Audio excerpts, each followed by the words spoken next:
Verset 4. Elle était la vie, et la vie était la lumière des hommes. Amen. Donc quand tu entends la parole, Sébastien, la vraie parole, le vrai évangile, le vrai message, il y a la vie. Il y a la vie. C'est pas la connaissance. C'est pas le gnosticisme. C'est pas il est écrit et tu ne changes pas. Pour savoir si le véritable évangile est prêché, on peut y aller à la vie.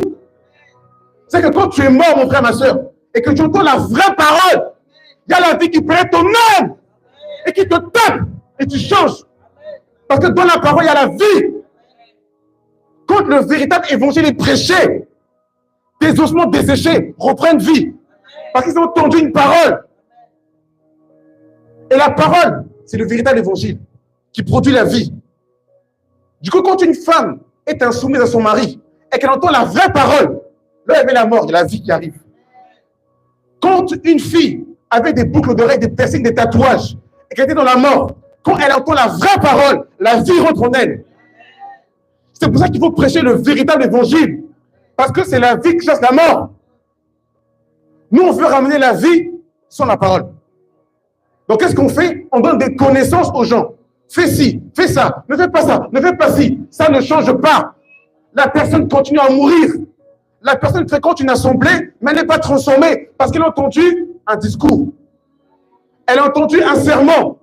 Elle a entendu des connaissances, mais elle ne change pas. Ma soeur, mets la robe juste ici. Connaissance. Ma soeur, mets le voile. Connaissance. Frère, aime ta femme. Connaissance.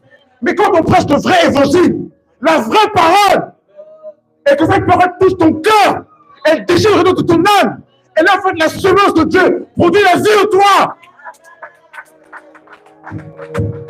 Et là, quand on te dit, mon frère, qui te demande, c'est pas un homme qui parle, c'est l'esprit du Seigneur qui rentre dans ton âme et qui produit la vie et qui cherche la mort. Tu comprends, mon frère, ma soeur? Pourquoi il faut entendre le vrai évangile, la vraie parole, pour que tu puisses vivre? C'est pour ça que beaucoup fréquentent les assemblées et ne changent pas. Parce qu'ils entendent des connaissances. Ils entendent des versets bibliques, mais ils n'ont pas la connaissance de la vie. Mais quand tu entends la vie, tu es comme Lazare, qui est mort. Et quand Jésus dit, Lazare sort, il n'y a pas besoin de discours. Toi-même, tu changes. En fait, l'évangile ne se force pas. Amen. Il n'y a pas de forcing. Nous, en fait, on veut forcer les gens pour qu'ils puissent changer.